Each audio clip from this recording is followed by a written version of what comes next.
රාත්‍රිය කෙමෙන් මහා වනාන්තරයේ ගිල ගනිමින් තිබුණි. එතරම් බියකරු රාත්‍රියක් නතාලිගේ ජීවිතයේ කිසිම දිනයක එළඹී නැත. අඳුර මැදින් වනාන්තරයේ මොනතරම් දුරක් ගෙවා ආවාදැයි ඇයට හැඟීමක් නොවීය. නූලකින් මෙහෙවන රූකඩයක් ලෙසින් ඇය ඔහේ ගමන් කළාය. ඇයට තිබූ එකම සැනසීම ජේසන් ඇය අසලින් ගමන් කිරීම පමණකි. ඔවුන්ට ඉදිරියෙන්ද පසුපසින්ද අවිරගත් ගරිල්ලන් ගමන් කළ බැවින් ජේසන් සමග වචනයක්වත් දෙඩීමට ඇය බිය වූවාය. එහෙත් ඔහුගෙන් විමසා දැනගත යුතු බොහෝ දේවල් ඇයට තිබුණි. එක්වරම මහා වැස්සක් කඩා හැලෙන්නට විය. ඒ නතාලිට හුරුපුරුදු අන්දමේ වැස්සක් නොව වචනයේ පරිසමාප්ත අර්ථයෙන්ම ධාරානිපාත වර්ෂාවක් විය. ඇය සීතලෙන් වෙවුලන්නට වූවාය. ඇගේ දෙපා ඇයටම අවසඟ විය. දෙනතට කඳුළු පිරිණි. ඇය හිටිවනම නැවතුණාය. අඳුරේ වුවද ජේසන්ට නතාලිගේ වෙනස වැටහිණි. ඔහු ඇගේ අතකින් අල්ලා ගත්තේය. "ඇයි නතාලි, මට නම් ආයේ අඩියක්වත් ඉස්සරහට යන්න බැහැ" ඇය පැවසුවේ අඬමිනි. "බැහැ කියලා හරියන්නේ නැහැ. කොහොම හරි යන්න ඕනේ. ඔයා කැමතිද මේ කැලේ මැද්දේ මැරෙන්න?" එහෙත් ඇයට හිටිතැනින් පා නගාගත නොහැකි විය. තද වැස්ස නිසා ඔවුන්ගේ ඇඳුම් තෙතබරිත වී ඇඟටම ඇලී තිබුණි. ඇය අසරණ ලෙස ජේසන්ගේ සිරුරට වාරු වූවාය. ඉක්මන් කරනවා. අපිට තව සෑහෙන දුරක් යන්න තියෙනවා." ගරිල්ල නායකයාගේ ගොරෝසු කටහඬින් නතාලිගේ ඇඟ කිලිපොලා ගියේය. ඇය ඉබේටම ඉදිරියට ගියාය. මඩ තට්ටු පිටින් සපත්තුවල ඇලී තිබීම නිසා පා නගා යාමද අපහසු විය. "මට හරි කනගාටුයි නතාලි, ඔයාටත් මේකට පැටලෙන්න උන එක ගැන." ජේසන් මිමුණුවේ නතාලිගේ ඉඟ වටා අත යවමිනි. මේ වන විට වැස්ස පායා තිබුණත් නතාලි සීතලින් පීඩා විඳිමින් සිටියාය. ජේසන්ගේ පහස ඇයට අපූර්ව උණුසුමක් විය. නතාලි දැන් හිතනවා ඇති ඇයි මං මේ මිනිස්සුන්ට නොකිව්වේ ඔයා මගේ ගර්ල්ෆ්‍රෙන්ඩ් නෙමෙයි කියලා. එහෙම නේද?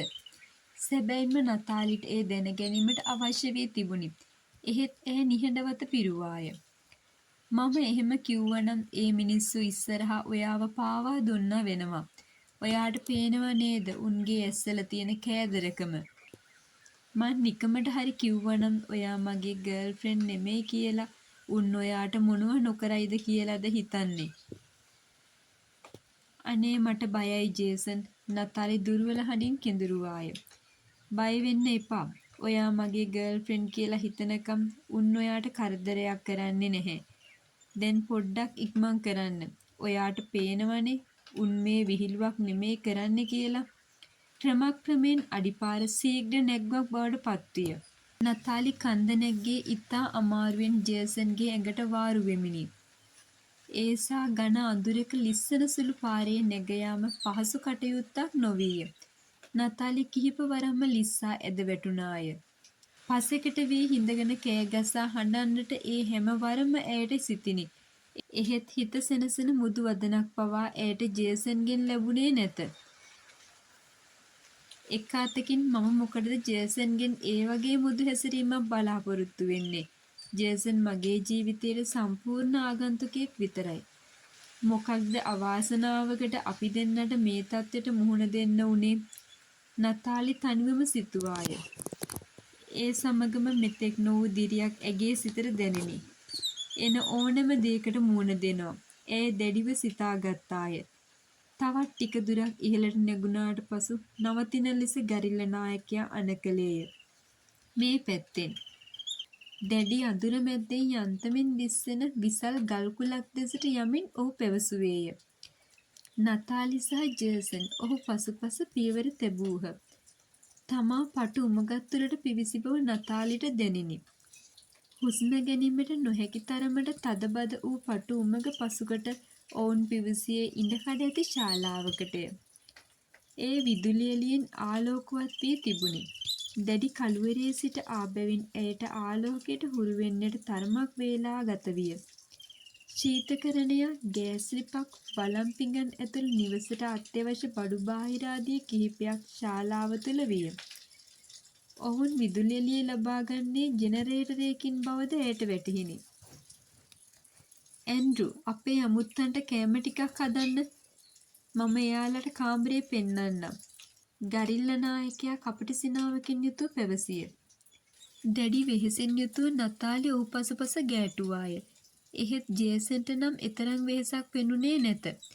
කාමරයේ දොරටුව ආවරණය කොට තිබුණේ ශක්තිමත් ලී දොරකිනි. ගරිල්ලා නායකයා දොර වසාගෙන එළියට ගිය පසු නතාලි දිග සුසුමක් එලා සිටි තැනම වාඩි වූයාය. ජේසන් නැසිපිය නොහෙලා ඒ දෙසම බලා සිටියේය.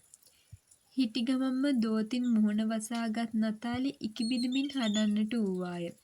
නතාලි ජේසන් ඇගේ උරහිසට අත තැබුවේය. ඔහුගේ ස්වරයේ මෙතෙක් වූ රළු බව පහ වී තිබුණි. අඬන්න එපා. අපි බලමුකෝ කොහොම හරි මේ උගුලෙන් බේරෙන්න විදිහක්. ඔහු ඇයට සැනසිලි බස් දෙඩීය. නතාලි කඳුළුබර දෙනතින් ඔහු දෙස බැලුවාය. බේරෙන්න මම නම් හිතන්නේ නෑ අපිට මේකෙන් බේරෙන්න පුළුවන් වෙයි කියලා. ඇය පැවසුවේ දුක්බර හඬිනි. ඔහොම උදාසීන වෙලා බැහැ නතාලි. අපි උත්සාහ කරලා බලන්න ඕනේ. නතාලි දිග සුසුමක් හෙළුවාය. ඇයට මෙයින් බේරීමට මගක් තබා මෙතනට ආවේ කෙසේදැයි සිතා ගැනීමටවත් නොහැකි ලෙස සිතුවිලි ව්‍යාකූල වී තිබුණි. මොනවද අර බෑග් එකේ තියෙන්නේ? ඔහු ඇයගෙන ආ කැන්වස් බෑගයට අත දිගු කළේය. නතාලි බෑගේ අතට ගත්තාය. මං හිතන්නේ නැහැ අපිට බේරිලා යන්න උදව් කරගන්න පුළුවන් දෙයක් ඒකේ තියෙනවා කියලා. ඒකේ තියෙන්නේ කෙල්ලෙකුට ඕන සුළු දේවල් කීපයක්. ඇය පැවසුවේ විහිළුවක ස්වරයෙනි. ඇය බෑගේ ඌ දේවල් එකිනෙක පිටතට ගත්තාය. ටී ෂර්ට් එකක්, සුවඳ විලවුන් ඇතුළු එහි වූ සියලු දේම දීබත් වී තිබුණි. දොරට තට්ටු කරන හඬ ඇසිනි. නතාලි බෑගේ පසෙක තැබුවාය. ශක්තිමත් දැවදොර විවර වී ආහාර බන්දේසියක් අතින්ගත් ගරිල්ලෙක් ඇතුළු විය. ඔහුගේ දෙනත කෙලින්ම නතාලි දෙස යොමු වී තිබුණි. නතාලි ජේසන්ට මුවා වී සැඟවෙන්නට තැත් දැරුවාය. ඔයාට පේනවානේ උන්ගේ ඇස්වල තියෙන කෑදරකම. අතරමඟදී ජේසන් කියූ වදන් ඇයට නැවතත් සිහිපත් විය. ඇය සැනසුම් සුසුමක් හෙළුවේ ඔහු ආහාර බඳුන් තබා පිට වී ගිය පසුවය. ඒ මිනිස්සු බලන විදිහට මට හරි බයයි ජේසන්. නතාලි කෙඳිරුවාය. ජේසන්ගේ මුවග සිනා රැල්ලක් ඇඳිනි. උන් හුඟ කාලෙකින් කෙල්ලෙක් දැකලා නැහැ. ඒකයි මං ඔයාට කිව්වේ මගේ ගර්ල්ෆ්‍රෙන්ඩ් විදිහට රඟපාන්න කියලා. කොහොමටත් අපි උන්ට අඟවන්න ඕනේ අපි ඉන්නේ හුඟක් සතුටින් කියලා. එතකොට උන් අපිව ගාඩ් කරන එකක් නැහැ ඒ තරම්ම. සමහර විට අපට chance එකක් ලැබේවි. ඔහු විශ්වාසයෙන් යුතුව කියමින් ආහාර බඳුනක් අතට ගත්තේය. උදේ ආහාරයෙන් පසු කිසිම දෙයක් නොකෑවත් නතාලිට ආහාර රුචියක් නොවීය. දැන් අනිත් අය හෝටලයට ගිහින් කාලා බීලා නිදි ඇති. ඇය සිතුවාය. සුවපහසු හෝටල් කාමරයේ ඇගේ මනසේ ඇඳී ගියේය. මූණකට සෝදාගෙන සැහැල්ලු ඇඳුමකින් සැරසී එහි විවේක ගන්නා අයුරු ඇය සිතින් මවා ගත්තාය. එවන් දිනයක් යලි කවදා එළඹෙනු ඇද්ද? නතාලි නොකා නොබී ඉඳලා හරියන්නේ නැහැ. දෙන දෙයක් කන්න. ඔයාට ශක්තිය ඕන වෙන්නේ ඉස්සරහට. මට කන්න බෑ. බෑ කියලා හරියන්නේ නැහැ කන්න. නොකා නොබී ඉඳලා අසනීප වුණොත් මට මෙතන ලෙඩකුට සාත්තු කරන්නත් වෙනවා. රළු හඬින් කී ජේසන් බලෙන්ම ආහාර බඳුන ඇය අත තැබීය. ඇය සුප් ටික පමණක් බීවාය. හිස් බඳුන් ගෙන යන්නට ගරිල්ලා පැමිණියේ රබර් ගුදිරියක් කොට්ට දෙකක් සහ ඇතිරිලි දෙකක්ද අතැතිවය. ඔහු ඒවා කාමරයේ මැද අතහැරියේය. නතාලි ජේසන්ගේ මුහුණ දෙස බැලුවාය. ඇඟලාගෙන සිටි තෙත ඇඳුම් වලින් මිදීමේ අවශ්‍යතාවය ඇයට තදින් දැනිනි. එහෙත් ඒ කළ හැකි මගක් නොවීය. නතාලි අර මුල්ලේ වතුර බේසමක් තියෙනවා. ඒකෙන් මූණ සෝදා ගන්න. ටොයිලට් එකකුත් එතනම තියෙනවා. යනවනම් ගිහින් එන්න. ගරිල්ලා පිට වී ගිය පසු ජේසන් පැවසිය. නතාලි එදෙස බැලුවාය. ඒ විවෘත වැසිකිළියක් විය. ඇගේ දෙනතට කඳුළු පිරිණි. ඇය වතුර බේසමෙන් මුහුණ පමණක් සෝදාගෙන ආපසු හැරුණාය. දැන් මේ තෙත ඇඳුම් මාරු කරගන්න ඕනෑ කොහොම හරි, ජේසන් පැවසිය. නතාලි විමසිල්ලෙන් ජේසන් දෙස බැලුවාය. ඔහු කමිසය ගැලවිය. ඔහුගේ පපුව පුරාම විශාල තුවාල කැලැල් රැසක් විය. ඒ මුව අයාගෙන ඔහු දෙස බලා සිටියාය. රාත්‍රිය නිසල විය. නිසල තරමට බියකරුද විය. වෙහෙසින් පරිපීඩිතව සිටියද නතාලිට නින්ද ළඟා වූයේ නැත. ඇයට අඟල් කිහිපයකට එහයින් නිදාගෙන සිටි ජේසන් රිද්මයකට හුස්ම ඉහළ පහළ හෙළන හඬ ඇයට ඇසිණි. නින්දට පෙර ඔහු තෙත් ඇඳුම් අස්කොට ඇඳ ඇතිරිල්ලක් ඇගේ දවටා ගත්තේය. එසේ කරන ලෙස ඔහු නතාලිටද බල කළේය. එහෙත් නතාලි එයට මැලූවාය.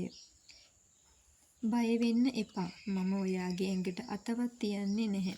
ඔය තෙතරෙදි ඇඳගෙන ඉඳලා අසනීපයක් හැදෙයි කියලයි මම කිව්වේ. ඔහු උපහාසාත්මක ස්වරයෙන් පැවසුවේ ඇයට පිටුපා ගුදිරියේ වැතිරෙමිනි. ඇය සිටි තැනම සිටගෙන මොහොතක් ඔහු දෙස බලා සිටියාය. ඔහුගේ පපුවේ පමණක් නොව පිටේද සුව වූ තුවාල කැලැල් රැසක් විය. මෙතරම් තුවාල වීත් මිනිසෙකු තවමත් ජීවත් වීම ගැන ඇයට පුදුම සිතුනි. නතාලි බය වෙලා වගේ ඉන්නේ මේ තුවාල කැලැල් දැකලද? ඇගේ සිත දිවසින් දුටුවාක් මෙන් ඔහු විමසිය. ඇය සෙමින් ඉවතට හැරුණාය. ඔහු ගුදිරිය මත හිඳගත්තේය. බෝම්බෙකින් මිනිහෙකුගේ ශරීරයට මොනතරම් හානි වෙනවද කියලා ඔයාට හිතාගත හැකි මේ තුවාල කැලැල් දැක්කම. ඔහු පැවසුවේ සාමාන්‍ය ස්වරයෙනි.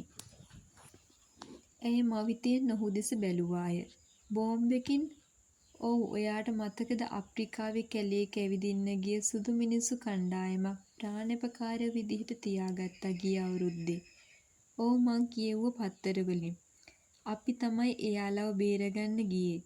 අපි දැනගෙන හිටියා කැලේ ඇතුලේ බෝම්බ සෙට් කරලා තිබුණු බව. ඒත් කොච්චර සෝදිසියෙන් ගියත් අපි බිම් බෝම්බයකට අහු වුණා. 24 දෙනෙකුගෙන් 16 පණ පිටින් ඉතුරුනේ. ඒනුත් වැඩි දෙනෙකුට බරපතල විදිහට තුවාල වුණා. ඒ කැලල තමයි මේ.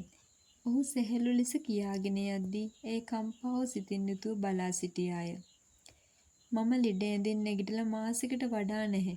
විවේක ගන්න කියලා හිතාගෙනයි කැරිබියන් දූපත්වලට ආවේ. මදයි විවේක ගත්තා. ඔහු දිග සිසුමක් කියලා නැවතත් ගුදිරිය මත දිග ඇදුනේය.